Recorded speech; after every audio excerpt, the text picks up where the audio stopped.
In this video, I'm going to take you on a walk through the center of Berlin. You're going to visit some of the city's big hitters, including the Reichstag, the Brandenburg Gate, pieces of the Berlin Wall, and Checkpoint Charlie. And you'll also visit sites honoring the memory of the victims of the Third Reich, as well as a few other surprises. This route is designed to give you a taste of the many sites that most Intro to Berlin walking tours cover. And I've organized this tour route with a map, which I will link to in the description below, that you could follow when you come to visit Berlin. Or you can hire me, Steve from Experienced Berlin Tours, to take you around. And I'll leave my contact information in the description below as well. So without further ado, let's get started. I recommend starting the walk from the Bundestag U-Bahn station, which is served by the U5 or the U5 line, which starts from the Hauptbahnhof and extends beyond Alexanderplatz. Bundestag is the name of the German parliament, which used to be called the Reichstag, and where the name of the building comes from. We will visit the Reichstag in a bit, but first let's take a look to its western side. This is the Kanzleramt, where the German Chancellor, along with other government ministers of the ruling party, or more likely coalition, form the executive cabinet, and this is where their official ministerial offices are located. It was opened in 2001, and it is the largest government headquarters in the world. Some refer to the building as the washing machine, and I suppose it's due to its boxy appearance with its large glass windows. And there is a lot of glass. The building's prominent use of glass is no accident. It's a deliberate symbol of transparency in government. And its use is not limited to this building, as we will see. You won't be able to set foot on its grounds, but you can head to its large eastern court. There you will find a sculptural piece called Berlin. The interlocking, yet non-touching shapes, perhaps hands, represent the divided yet connected parts of Germany during the Cold War, and a nod to both separation and reunification. And it's a building that is worth viewing in the evening with its interior lighting visible to outsiders. And then turn around 180 degrees and head on to our next stop. This building is where many members of the committees of the Bundestag have their offices. This is the Paul-Löbe-Haus. This building is where many members and committees of the Bundestag have their offices. This is where much of the parliamentary work gets done. This is where citizens and residents can meet their elected officials, lobby for causes, or attend meetings. Major legislative votes, however, still take place inside the Reichstag. A central glass hall slices through the building, again symbolizing governmental transparency. And like its neighbor, the building is worth seeing at night, with its interior space and its artwork illuminated. Two pedestrian bridges unite the building with the Marie Elisabeth Luther's house, another building for the Bundestag across the Spree. All three buildings form a unified architectural unit called the Band des Bundes, which translates into English as the Federal Ribbon. The connection across the Spree from east to west is a symbolic nod to the reunification of East and West Germany. The use of glass for transparency is also a feature of the Marie Elisabeth Luther's house. I can recommend visiting all three buildings at night when one can really appreciate the architectural features when illuminated. And now let's head to the Reichstag. The Reichstag building houses the German Bundestag. The building was originally opened in 1894, just after the German unification under Otto von Bismarck, to house the Reichstag, which, as I mentioned previously, is today known as the Bundestag. It housed the German parliament until 1933, when a fire gutted most of the building. The parliament was subsequently dissolved by Adolf Hitler and the Nazi Party. It was also severely damaged in the Second World War. And if you look closely at the building, you will see the patched up sections of stone, both on the walls and columns, for the areas that were salvageable after the war. Following the reunification of Germany, the Reichstag building was renovated under the leadership of British architect Sir Norman Foster. His glass dome, which affords a 360 view of the city, as well as a unique bird's eye view into the plenary chamber down below, is the biggest draw for visitors. Again, the theme of transparency is used to symbolize the openness of government. If you don't have advance reservations, last-minute tickets may be available at the Visitor Services Center, which is located just to the south of the Reichstag on Schneidermannstrasse. I have a video that I will link to in the description where I go over your options for obtaining tickets to visit the dome or to take a tour of the building. Our next stop is the memorial to the murdered members of the Reichstag, and don't overlook this important landmark as you depart from the Reichstag. It's a memorial commemorating the members of the Reichstag who were either murdered or died due to brutal imprisonment by the National Socialist Party. Between 1933 and 1945, at least 96 members were killed, mostly communists and social democrats. The memorial consists of 96 cast iron plates, one for each victim, 90 men and 6 women. Each plate bears the person's name, his or her date of birth, as well as the date and place of death. There is additional space for more plates if revelations are made confirming new victims. Those who found themselves as political prisoners of the Nazis number in the hundreds of thousands. It's a reminder how fragile representative government truly is. In keeping with the theme of atrocities, just across the street from the Reichstag is the memorial to the Sinti and Roma of Europe, murdered under National Socialism. The Sinti and Roma, nomadic peoples, have long been treated poorly in Germany, but once racial laws were introduced, they were deemed racially inferior and a threat to Aryan blood. They had to register with police and were sent to forced labor camps and concentration camps. Up to 500,000 are thought to have been murdered, up to a fourth of their populations. Their memorial is a dark pool of water, representing the tears of survivors. In the center is a triangular stone, the shape of the badges worn by the concentration camp prisoners. Outside the memorial are photos and biographies of several victims. Let's head to the east front of the Reichstag to Ebertstrasse. For roughly 30 years, Ebertstrasse was split between East and West Berlin. The outer Berlin Wall passed right in front of the Reichstag. While the Reichstag was fully inside of West Berlin, it was not feasible to be used for the Parliament of the Federal Republic of Germany. Approximately 140 people were killed, or more accurately murdered, trying to cross into West Berlin from East Germany in the 30 years that the wall was up. And along Ebertstrasse, as well as at the end of the street along the River Spree, you will find white crosses. Some of these white crosses were part of a memorial that were originally erected in 1971, on the 10th anniversary of the Berlin Wall's creation, to honor those who had died. I previously published a walking tour along this route that focused specifically on the Berlin Wall, as well as a video on the Berlin Wall Memorial. I will link to both in this video's description. They are both worth a watch if you'd like to learn more about this famous barrier.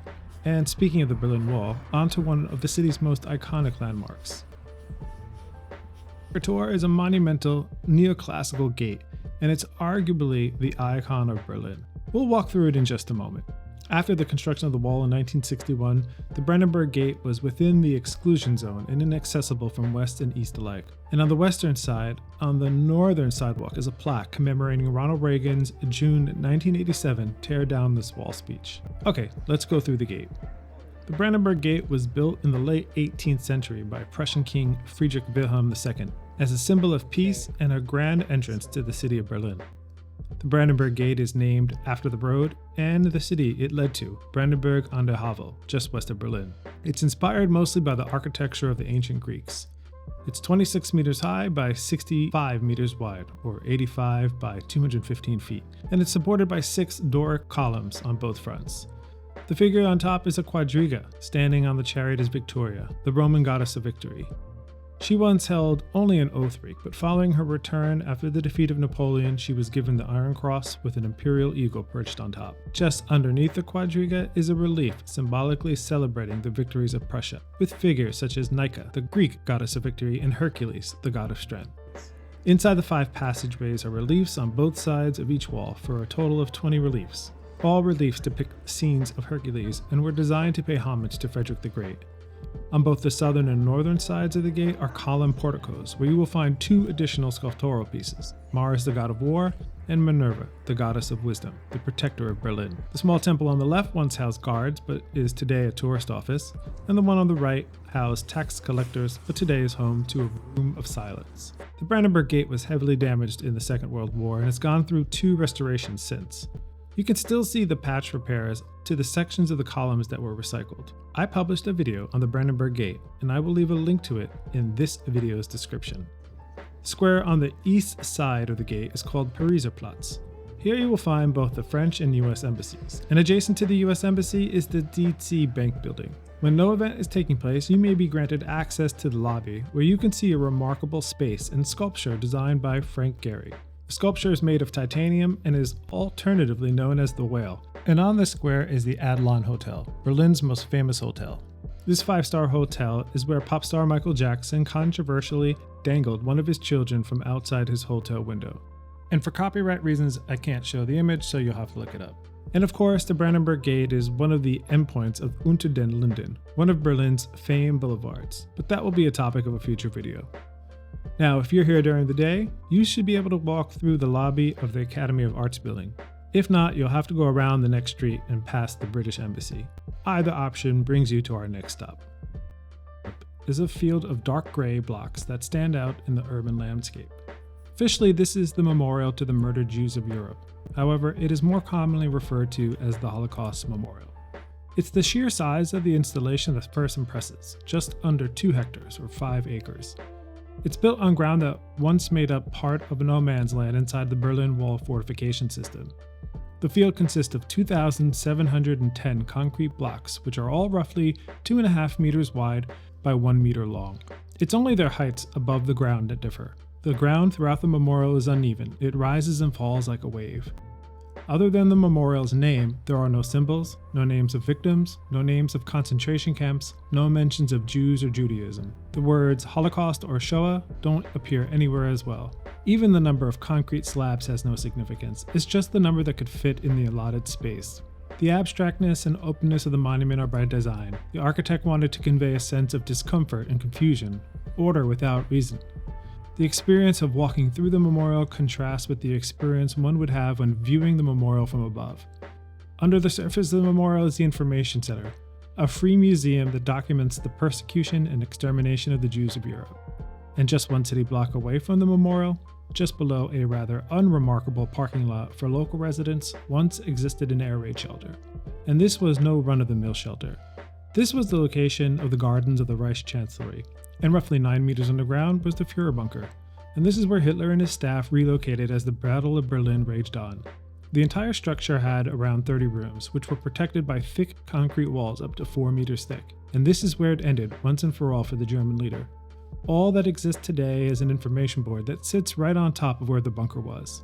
It describes the bunker system and shows a map of the area during the Second World War. And if you continue around the corner, you can also visit the memorial to Johann Georg Elser, a German worker who attempted to assassinate Adolf Hitler and other high-ranking Nazi officials in 1938. Elser placed a bomb at the Bürgerbraukeller in Munich on the anniversary of the Beer Putsch, wherein Hitler was scheduled to give a speech. The bomb detonated on schedule, but Hitler had already delivered his speech 30 minutes earlier than planned and was not present.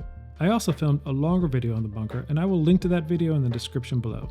Our next stop is a few blocks south from it.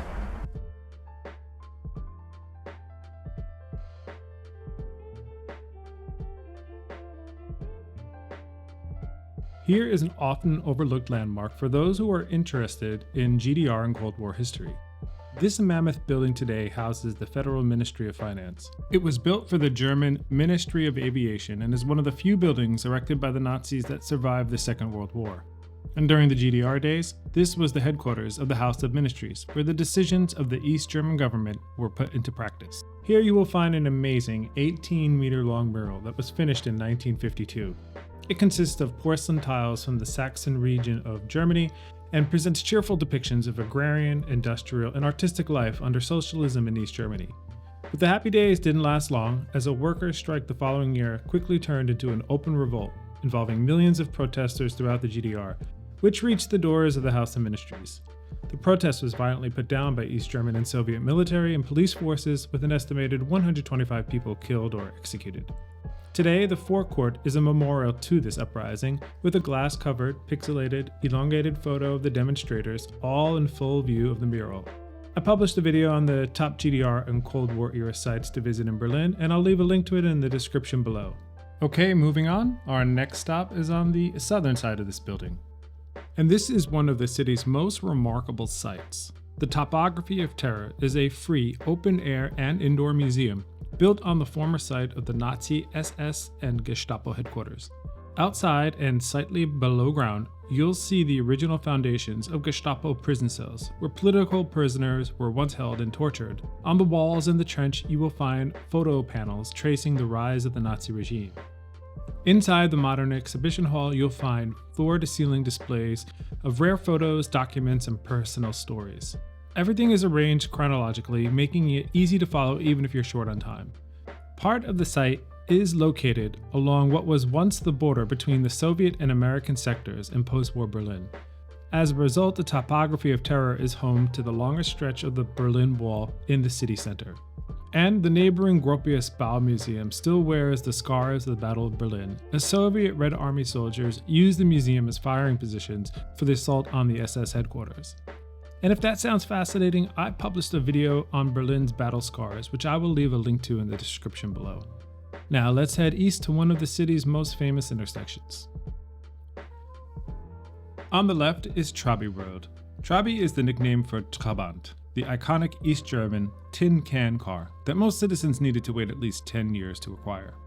You can rent one here or take part in a Trabi Safari, a guided tour through Berlin where you drive your own vehicle as part of a larger group.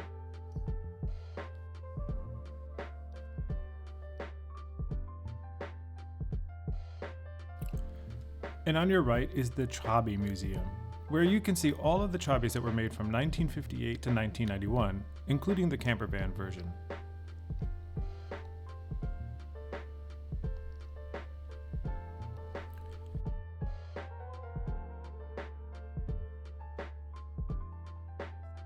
And on our left side is the Wall Panorama.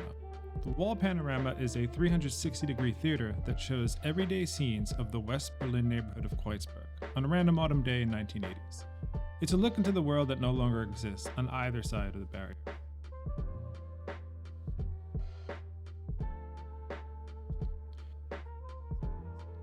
Checkpoint Charlie is Berlin's best remembered crossing point between the Communist East and the American sector of West Berlin. The two lesser-known American sector crossing points were Checkpoint Alpha and Checkpoint Bravo. It was here that a tense standoff between American and Soviet tanks almost ignited World War III. And believe it or not, the standoff started because of the opera. Well, it's a bit more complicated than that, but the short version is that the East German government wanted to exert its authority over the border in Berlin. And the border posts, sandbags, and warning signs, they're all replicas. And with the adjacent fast food restaurants and tic-tac souvenir shops, it's often dismissed as a tourist trap. But many find the location worthy of a visit, and there's plenty to experience. There is a museum that covers the checkpoint, the Cold War, escapes to the west, and more. There's also the Black Box exhibit with 16 media stations, a small movie theater, documents, and original objects to demonstrate the East-West conflict that dominated the international political arena after World War II. If you are short on time or money, then spend some time browsing the photo gallery. 320 informational panels that include 175 large format photos accompanied by written narratives. Now continue your exploration of Berlin with this video here, where I visit some of the top GDR and Cold War era sites in Berlin. Or this video here below, where I take you to visit some of the locations in Berlin where damage from World War II and the Battle of Berlin can still be seen today. And I'll see you in the next video. Tschüss!